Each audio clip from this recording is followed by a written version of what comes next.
tugahije mu rukundo rwawe rudatituka. Tubigusabije Yesu Kristo umwana w'agabano n'umukama wacu, Imana umusanyi w'ubuzima n'ingoma, hamwe na mutima mweranduro mu myaka yose.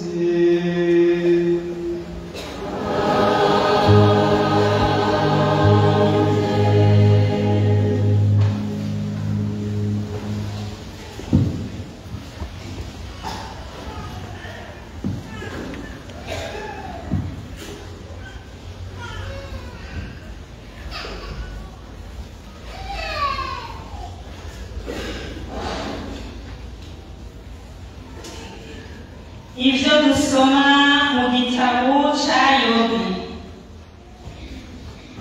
Umukama yavugiye mu gihuhusi abarira Yobu ati: ninde yakomeje inzugi z'ikiyaga, aho cisevya cisuka kiva mu nda y'ukuzimu, aho nagitwikira umutamana w'igipfungu nkacorosa ibicu, aho nagishingira karimbi nkazitiza imyango amagufuri. Navuze nti uzoshikaha ntuzoharengana, aho niho amanyama y'imikuba yawe azogarukira. Iryo ni ijambo ry'Imana.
Nivyo dusoma mw'ibaruwa rya kabiri umutumwa Pawulo yandikiye Abakorinti. Nshuti zanje, iyo twiyumviriye kumwe yapfiriye Mose bigatuma bose bapfa, urukundo rwa Kristu ruca rudufata. Ni vy'ukuri Kristu yapfiriye Mose kugira ngo abazima ntibabe bakivungana ubuzima bwabo, ariko babutura uwabapfiriye akongera akazuka. Nico gituma kuva ubu ata muntu n'umwe tukimenya nk'uko ubwenge bumutwereka. Naho twoba twaramenye Kristu nk'uko ubwenge bumutwereka, ubu noneho siko tukimumenya. Nihaba hari umuntu ari muri Yesu Kristu, yabaye ikiremwa gishasha. Ivya kera vyahise, havutse umuntu mushasha. Iryo ni ijambo ry'Imana.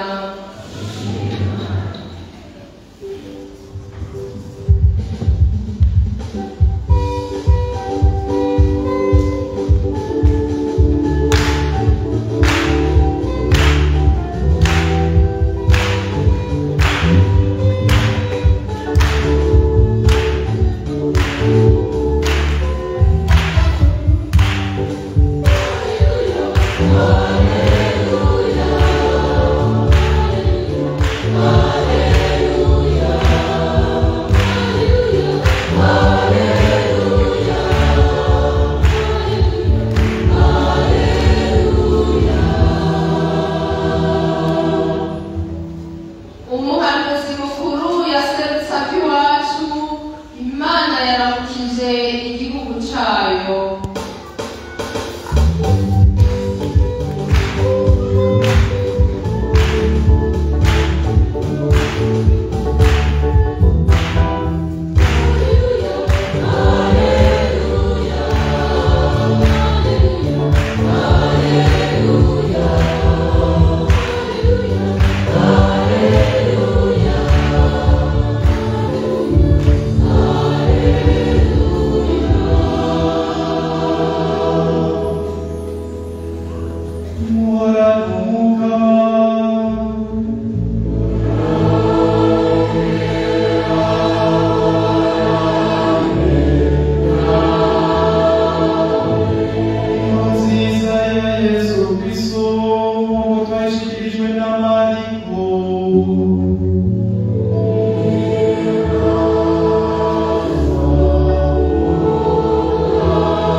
Kuri uwo munsi nyene umugoroba, Yesu arabarira abigishwa biwe ati, hogi tujabuke ku nkombe yo hakurya.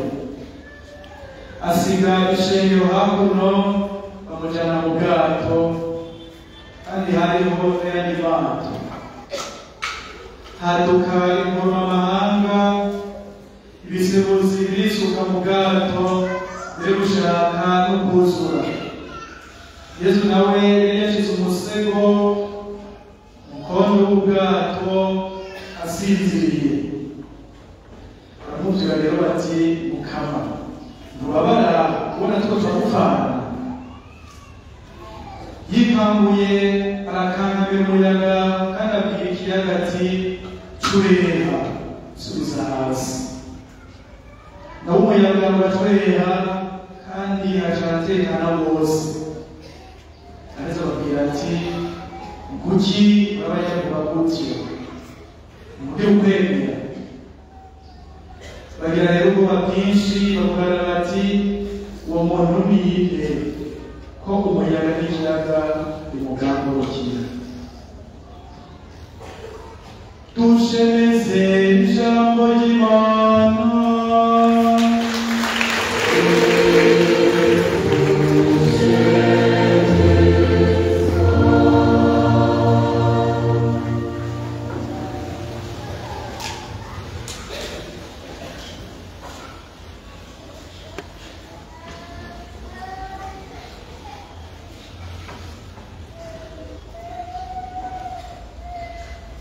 tugire Kristo umugire tuzirikane ijambo ry'Imana twumvise uyu munsi twirukanye ko Imana yacu ari gushobora byose. Umwami wacu akaba n'umukama wacu Yesu Kristo ni mushobora byose. Yigisho dushobora gutanga kuri iki kibazo ngo umuntu umuyaga n'ikiyaga birinda bigahurukira bihiye. Ikibazo cyavyutse inyuma yaho Yesu akakamira umuyaga n'ikiyaga byari bibangamiye abari mu bwato babona umutekano. Ikibazo cyumvikana ubwatsi aho Yesu yarabakuye yarabakijije ibyo batari bwikize. Uwo muyaga n'icyo kiyaga byari basangirije nta n'umwe muri bo yashobora kwituruza kuko nta bubasha bari babifiteho. Iyo batatora Yesu ubwabo bari buheze. Ubwoba bari bafise kubera umuyaga n'ikiyaga tubona gusubirirwa n'ubwoba bagize imbere y'uwo muntu ategeka umuyaga n'ikiyaga bikamuhagurukira. Tubona mbere ari n'ubwoba vanze n'ubwibazo uwo ari we. Twebwe twamwigishijwe tukamumenya tukanamwemera kumwe n'abadutanze kumenya bakamutumenyesha twemeza ko atawundi ashobora gutegeka umuyaga n'ikiyaga ngo bigamburuke, nta wundi ashobora guturuza ibihuzi n'ibisebuzi, ndetse Imana ushobora byose kandi ngo ataranigwa yatwihishije umwana wawe Yesu Kristo. Isi turiko ifise itunga ryinshi, biriko ibiremwa binini binini vyiza vyiza bikomakomeye biteye ubwoba, n'ibikondo, amazi, umuriro. Mu kirere hari ibintu bitogomba ata muntu n'umwe bishobora kugonda, umuyaga n'izuba. Muri iyo isi iratwaye ibintu biteye ubwoba nka nyamugigima n'ibirunga. Naho bitora ibyo n'utuntu duto duto turashobora kugira ubwoba uravye ubuhe bw'abantu. Akanyegezi kanini nta n'ingufu kifitiye, ariko ntabuze bangahe kuba kamaze gukomesha induru. Bashobora kwiyumvira n'utundi dukoko duto duto dushobora gutuza amahoro kandi atari ikiro dupima. Hambavu y'ivyo ntitwibagire ko hari n'abantu baturusha ingufu mbere bishobora kudutera ubwoba, kubera bafise amagara meza, kubera bafise itunga, kubera bafise akaryango, kubera bafise ubukuru. Tukibagira n'abamarayika b'ibigaba bagiyumvira na Shetani, kumwe n'abantu bafatanije nabo bihebera Shetani n'inabi bacika basubira n'abana. Ariko hejuru y'ibyo byose nabo bose hari Imana kudasumbya, kugira byose ushobora byose. Ibyo twaba twemeza igihe tuvuga tuti nemera Imana imwe ubwenge, Data mushobora byose, ijuru n'isi, iboneka n'ibitaboneka. Ibyo tuzirikana igihe dusoma igitabo c'Amahuko, aho tubona ibiri kw'isi byose n'ibiri kw'ijuru nyene byose vyaremwe n'Imana, kandi n'ikibanza bifise cyagihawe n'Imana. Ivyo na Yobu yazirikanye yarasahirijwe n'amagoba menshi. Mu bibazo vyinshi vyateye umutima wiwe, Imana iramwibutsa ko ari igaba, ikaganza kandi ikagenza byose n'ivyo nyene bitera ubwoba. Ivyo Abisirayeli bazirikanye aho babona Imana ibakura mu buja bwa Misiri, mu vyaha vya Faraboni yabacukaga bacubura uko yishakiye kuko womenga ntibagira gitabara. Ivyo Abisirayeli bazirikanye n'Imana yabagize amapfa, igazikiza bakagera bagashwiragiza abansi babo igihe bari mu rugendo mu bwabo. Ivyo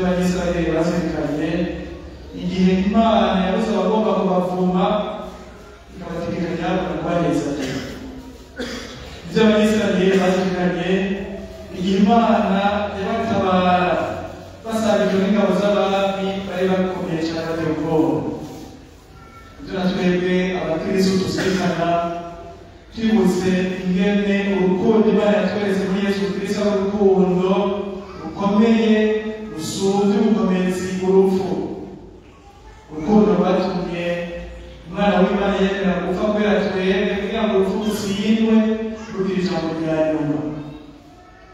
Iyo tuma tuzirikana igihe tubona izina rya Yesu rimwe ripfisha ubusa inabi abakozi ba Shetani batugirira bakarorera kumaramara, mbere n'ibitego baduteze akaba ariho bayigwamo. Ivyo Ekleziya yo mu Burundi yazirikanye igihe yazungagizwa n'abitwaza ubukuru bari bafise bakibagira ko ubukuru bwabo buhera. Ekleziya nayo ikaba ari umwami y'amahoro. Rero bavuganye mbere ngaho nyene twibuke ko ubuzima bwacu bwose buri mu mirimo y'Imana. Twibuke ko bufise ko ijambo rya nyuma ari Imana yose, birema byose bisigaye ko tuba biteye ubwoba gute kubaho kwabyo navyo nyene bikuziye ku Mana. Imana iravuga rimwe bikabaho, yavuga irindi bikazimangana. Ibihe turimo mu Burundi ntivyoroshe. Mu batuma biguma yavuzemo abafise ubukuru badutera ubwoba biyumvira mbere ko ariko icababakiza. Nawe nyene ntibatwibagize ubukuru bw'Imana kuri byose na bose. Ntibatwibagize kandi ubwiyumangane bw'Imana budusiga. Iyo Mana ihanganira bose, kuko ata n'umwe yonyinanira kandi ata n'umwe yoyisiga. Kandi kubera ko Imana atanumwe ishaka ko apfa rubi, kandi ishaka ko twese duhinduka tukabona gukira. Inyifato y'abigishwa bari kumwe na Yesu mu bwato yo twigisha ibintu bikurikira. Bwa mbere, si byiza guha Yesu ikibanza cy'inyuma. Ibyo bivuze ko atiye ikibanza Yesu yari afise muri ubwo bwato. Dusomye mu zindi ndimi y'Igifaransa batubwira ko Yesu yari aryamye ku gisegure inyuma. Ntituzi ko ari ubwiwe yoba yahisemo ico kibanza canke ko abigishwa biwe bamwitiye muri ico kibanza. Ariko ico tuzirikana ni uko bibutse kumuvugisha ariko batewe. Ubwo rero na twebwe dusubire dusuzume umwitwariko dushira mu vy'Imana n'ikibazo tur'Imana. Aho muri twebwe birashaka tukijajara iyo tubona ibintu biriko bigenda neza, tukareka mu isanisho ibyo tukiyaga n'Imana. Iyo bidutekurukanye canke ibyo bidutekurukanye akaba ariho tubikangura ngo dutabaze Imana. Aho mbere dusanga umenye kure ntitwumva nk'uko iyo bisinziriye, ariko nitwebwe tuba turi kure yayo twishwe n'itiro ry'ivyo twazingamiyemo mu kwibagiza Imana. Ntabwo Imana yoyo iryama kandi ntisinzira. Ngaho Abarundi turahiriwe kuko ngo Imana twayishize imbere. Ariko turacagura kuko biboneka muri iki gihe iyo Mana ifise ikibanza ca mbere mu nyandiko atari gusa. Mu mitima yacu ishobora kuba ifise ikibanza ca kabiri canke ica nyuma. Ikibanza ca mbere ubu gifise inda zacu, gifise n'agatima ko kwikunda, akarenganyo, ikinyoma, ukwirama mu kwiba n'ibindi bibi bibona igihugu cacu. Bikaba ari kimeze uko rero twitegurire n'ibindi bihugu gusa. Ca kabiri tuzirikana ni uko abigishwa ba Yesu babonye ko nta wundi bari kutabaza atari Yesu nyene. Barabisha badatevye mu gucuvya ivyo bateye ubwoba vyari bibangamiye ubuzima bwabo. Bamubwiye bati, reka mwigisha natwe bikubwiye kubona turiko turatikira. Yesu nawe yaraberetse ko ari ico tumubwiye araheza arabatabara. Imbere y'uducumukuza, imbere y'abaducumukuza, ntitwishimiye utugufu twacu, ubwenge bwacu, canke ibiremo natwe twamaze nyirabona n'isi n'ijuru tutakambira umukama n'amahongero yacu kuko urukiza rwacu tubwishura izina ry'umukama ari ijuru n'isi two twitwararika duhamagarirwa ni ukumwemera kumwizigira no kumukunda kuruta byose kuko ntawamwemeye ntawamwizigiye nta n'uwamukunze yatekerewe tubwire Kristo.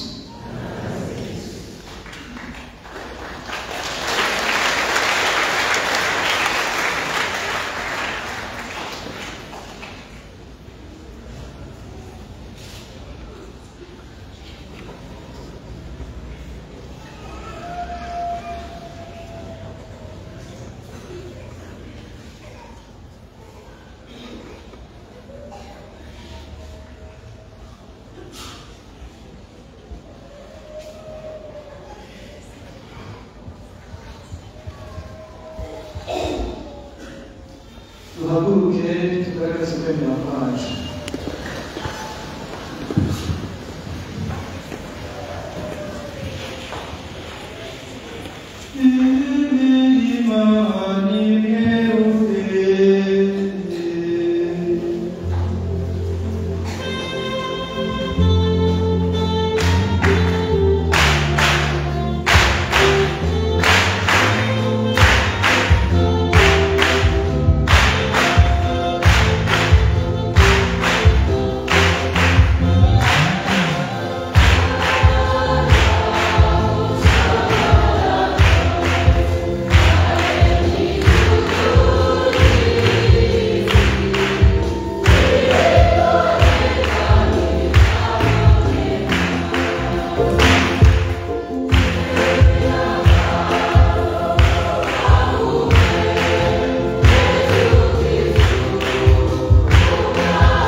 iby'ukuri kristo yapfiriye bose kugira abo wawushinze, papa, abepiskopi n'abandi bose babunganira. Bahunde umutima wawe mweranda, abamurikire yongera bakomeze kurushirizaho kwitangira igihugu cerana wabashinze, gutyo naco kirushirizeho kuronka ubuzima bwuzuye muri kristo. Turabigusavye Mukama.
Amen.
isezerano zose twarose kubw'ubuntu bwawe muri kuno kwezi kwese.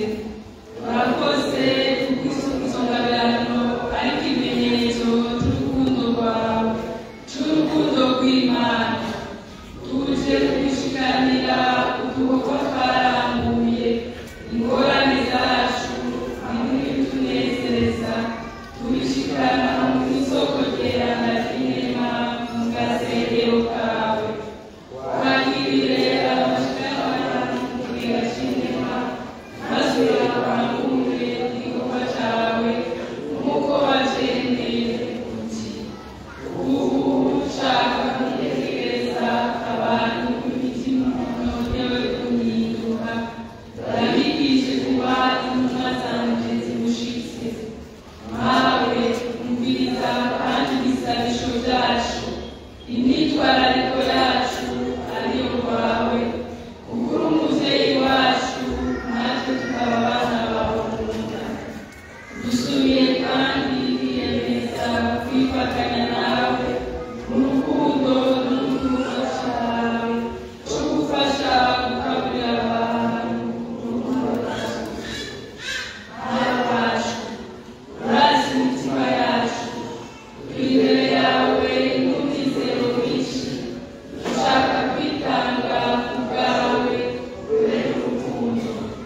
Tega amatwi ibisabisho byacu, ube dushime muri twebwe ubwami bw'umwana wawe ukunda cyane. Nawe akira ibyo turi kumuzirikana byose,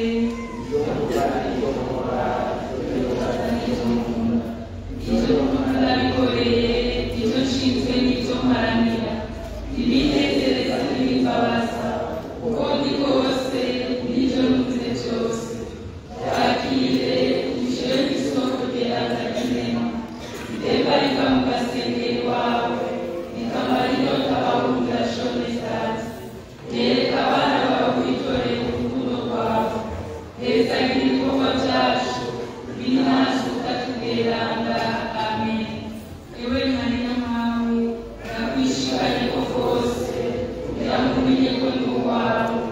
Ubu ndarwaye amaso, amatwi, umunwa n'umuja wawe. Ndakwihaye wese, umukorero wawe mwiza, bari bawe n'umugangura, uwawe ugaba. Amen. Mawe nizeye ubuntu bwawe, ubushobozi bwawe, nakujya ku mwana, umuvyeyi w'agatangaza. Ndakwemeye kandi ndakwizigiye muri byose, ni n'umwana wawe ataco ninona. Amen.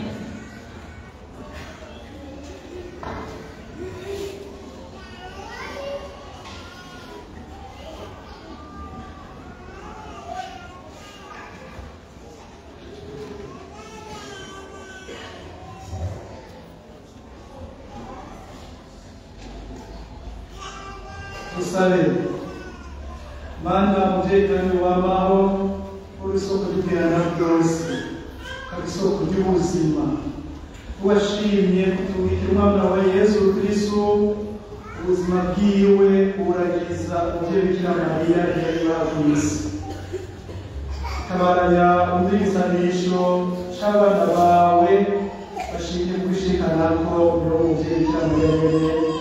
Kubatekereza kugira abana bawe bakomereze ukwemera, ukwizera n'urukundo, kugira ngo bamurikiwe kandi bashigikiwe n'akaroro keza n'ubukanizi bw'umuvyeyi, bazoronke inkoranwa n'urukundo rwo kukomeza ngaha ku isi, kuba Yesu Kristo umutima wacu.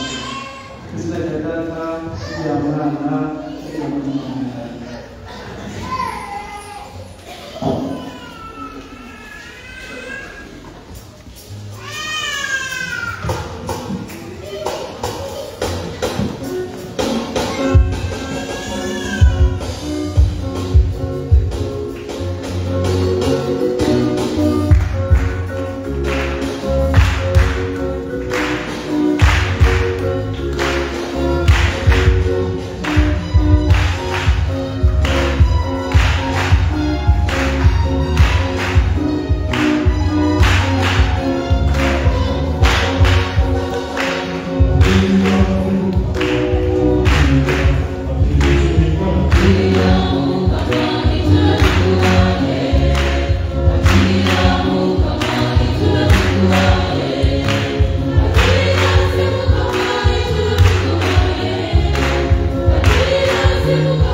muze n'umuryango w'Imana kandi tukamujyana rero wanyu ushime n'Imana data ugira byose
abantu babakunze mu bw'Imana uri kumwana wa kinege maze tuturokora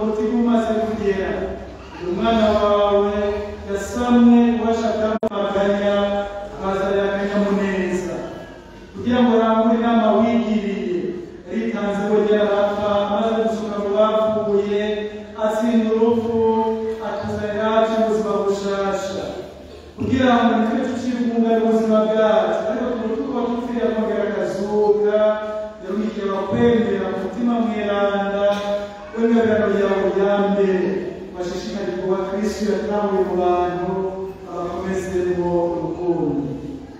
None rero Mukama turagusavye ngo uwo mutima mweranda atagatifuza impezo tugutuye zihinduka umubiri n'amaraso ya Yesu Kristo Mukama wacu bigihe tuko turahimbaza n'abandi ahambaye we yatusigaranye kw'isezerano ry'Imana niwe nyene yigereye tuba nahaza n'abumuvyeyi mweranda kuko yari yakunze abiwe bari mw'isi akabakunda ubutiziganya yahereye ko arafunga batumuka wohereza birawumanyura wohereza abigishwa be bavuga ati akire murye mwese iki ni umubiri wanje uza gutangwa ku bwanyu.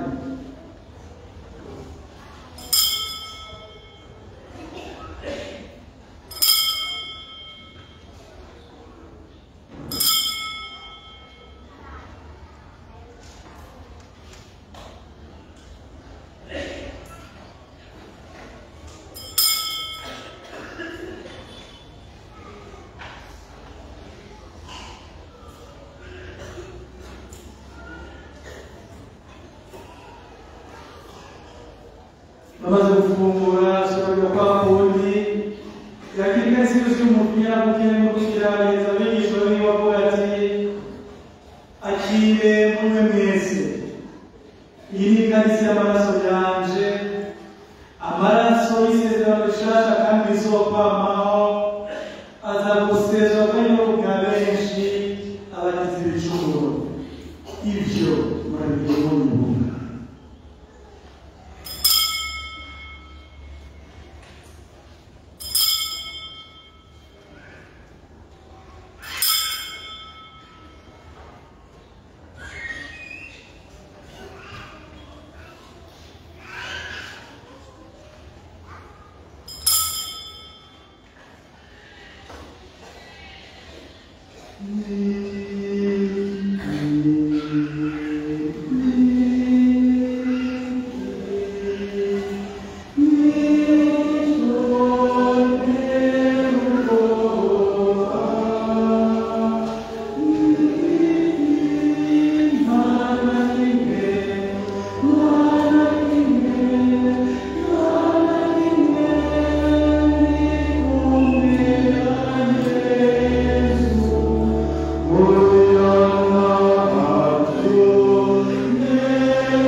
Abantu bose tugakonderana umutima ugororotse.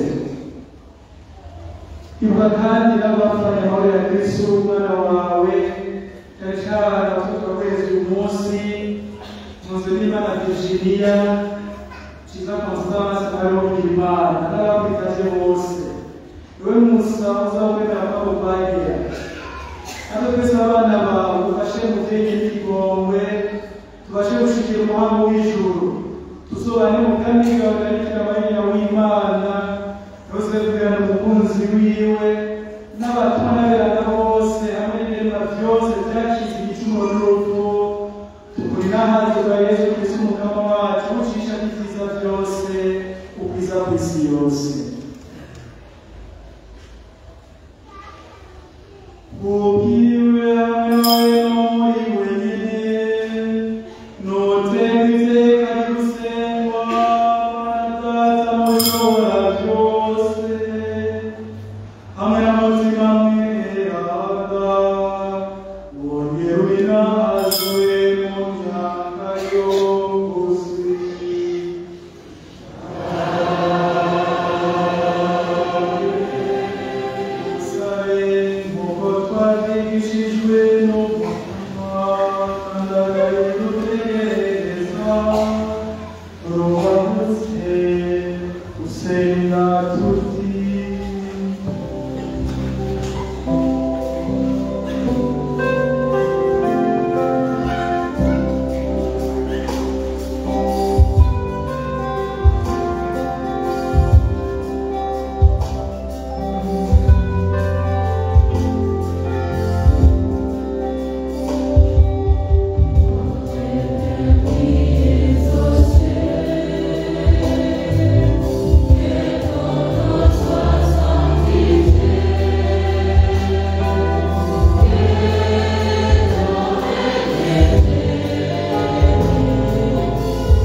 Amakuru ya pakwasi dukomeze Eklesia Muryango mu guhoza ko muse amuze sunamari ko mwiranda ikigabane ca 4 akaruka 39.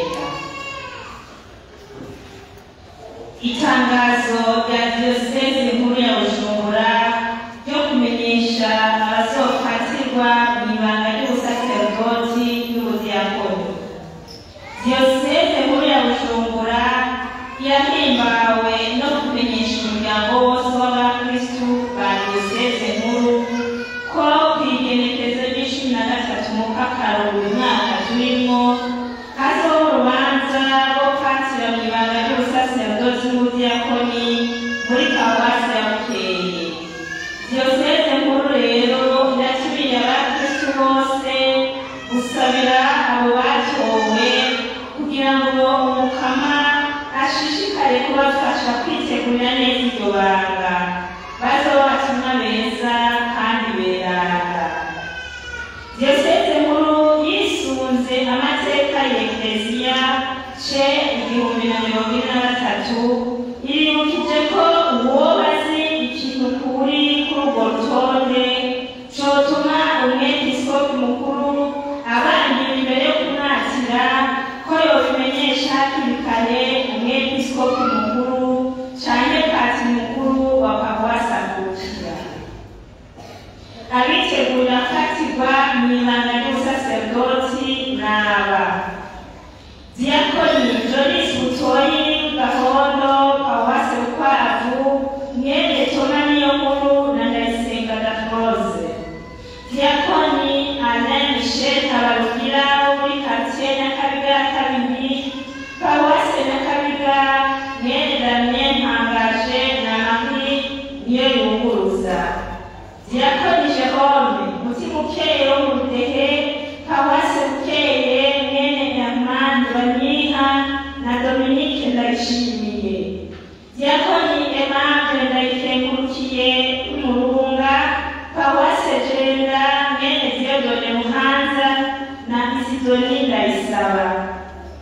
Diakoni Arcade Ndayikeza wo muri quartier Buterere ya mbere Paruwasi Buterere mwene Juvenal Sinzinkayo na Consolate Mukeko. Diakoni Gerard Ndayisenga wo mu Kinama quartier Gitega Paruwasi Kinama mwene Bernard Ndabacekure na Judith Ntamahungiro. Diakoni Ferdinand Kunze w'Inyabungere Paruwasi Magara mwene Sylvestre Ntirandekura na Petroni Ntawukirishiga. Diakoni Alfred Nintasha w'Umubindi Mpinga Paruwasi Mubindi mwene Mark Mpawenayo na Cecile Habyarimana. Diakoni Jean Bosco Sengiyumva w'Inkonyovu Paruwasi Munanira mwene Bernard Gashika na Marie Viola Chibiza. Diakoni Edmond Shimirimana wo mu Rweteto Paruwasi Bukeye mwene Pascal Karushimana na Agnesi Sinayizeruka. Abitegura kwatirwa mw'ibanga ry'ubudiyakoni n'aba: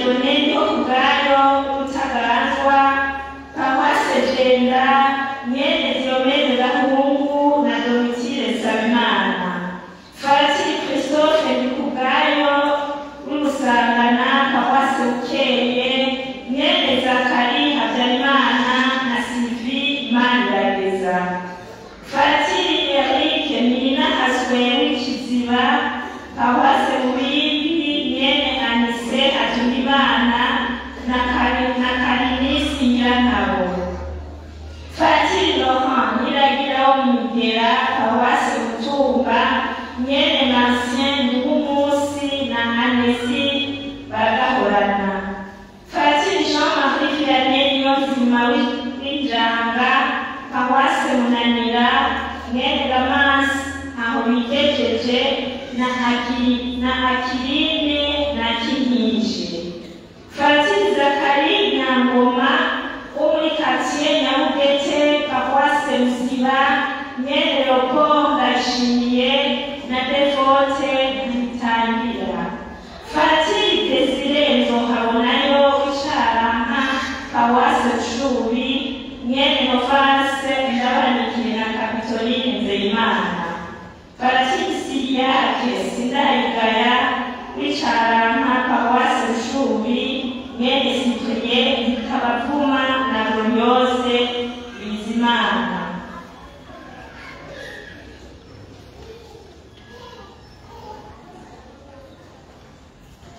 Patiri mukuru arakengurukiye abatanze intererano y'umugambi wa Nkenga kuva ku igenekerezo ry'15 ukwezi kwa gatandatu uyu mwaka turimo.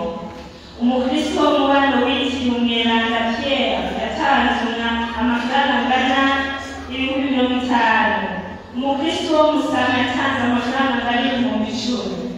Abaheruka kugira urugendo rw'Eranda na Mugongo mu Buganda batanze amafaranga angana n'ibihumbi 165. Abagize umubano witiriwe Karoli Rwanda batanze amafaranga angana n'ibihumbi 100. Umukristo wo mu Gisyo yatanze amafaranga angana n'ibihumbi 100. Umukristo wo mu Musama ya gatanu yatanze amafaranga angana n'ibihumbi 200. Umukiro yatanze amafaranga angana n'ibihumbi 200. Umukristo wo mu Musoro yatanze amafaranga angana n'ibihumbi 200. Patiri mukuru yifatikanije n'umugwi ujejwe ubutungane n'amahoro aratumira abakristu baserukira umugwi w'ubutungane n'amahoro mu mibano mito mito mu kiganiro cerekeye gukomeza ikibano ciza kuwa gatandatu igenekerezo rya 29 ukwezi kwa gatandatu uyu mwaka turimo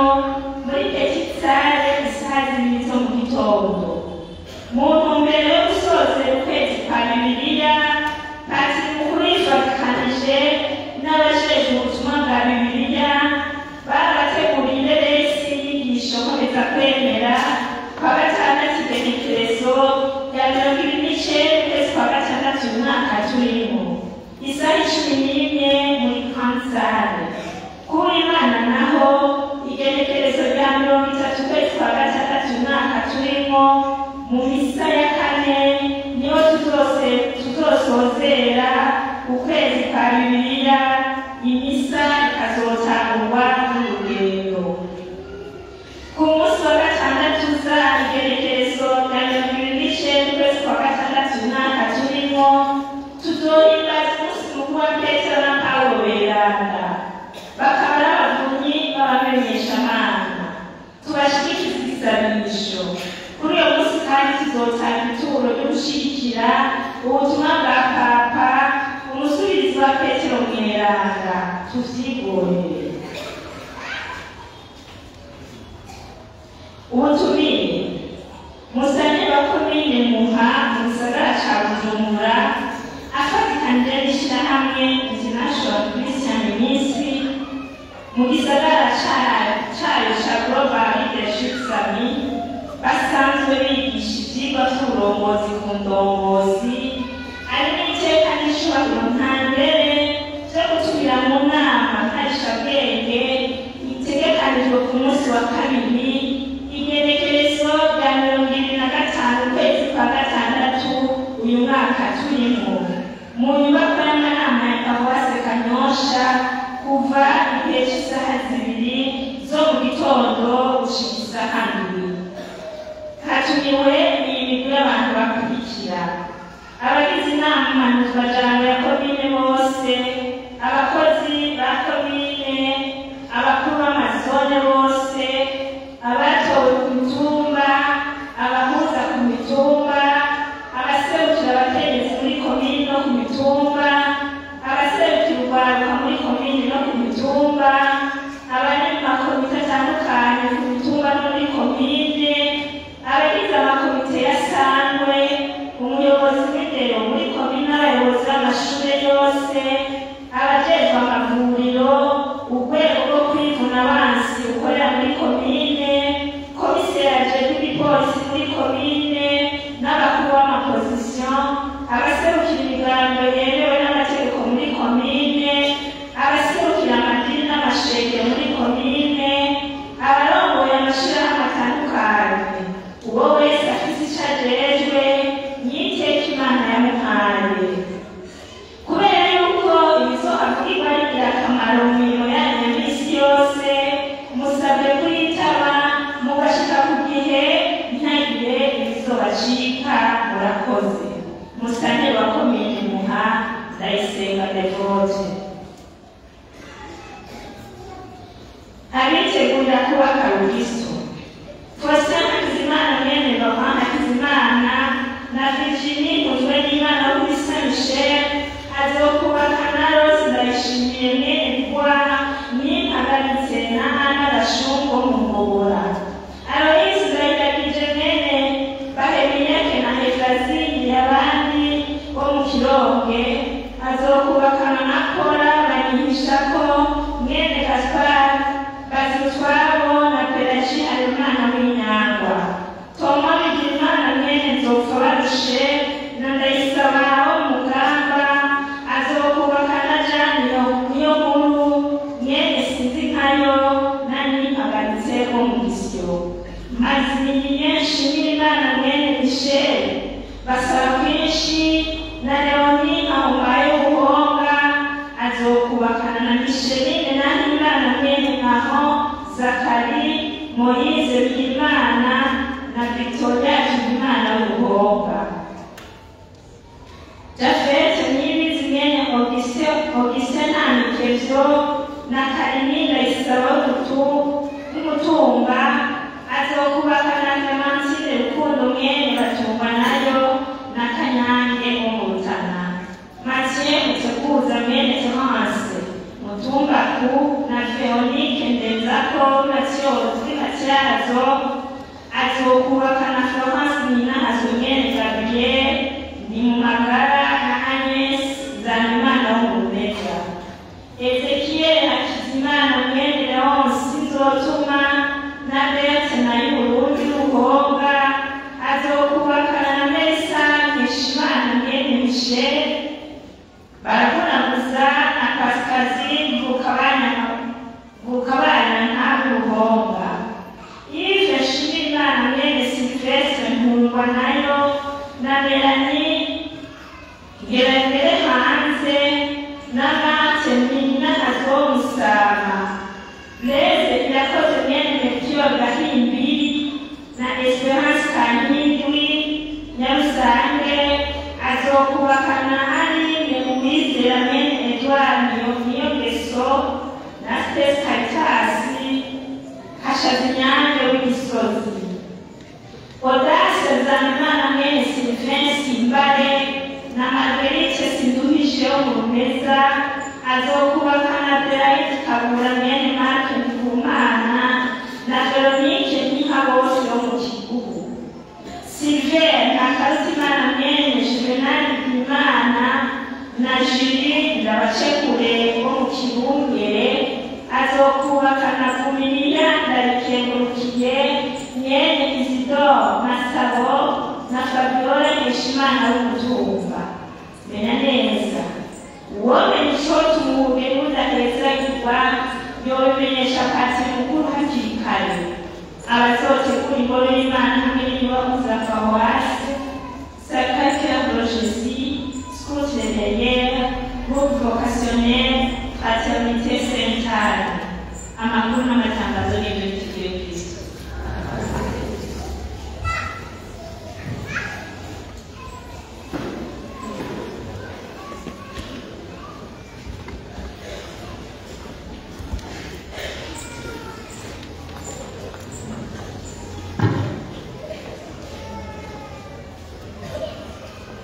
nimuhorane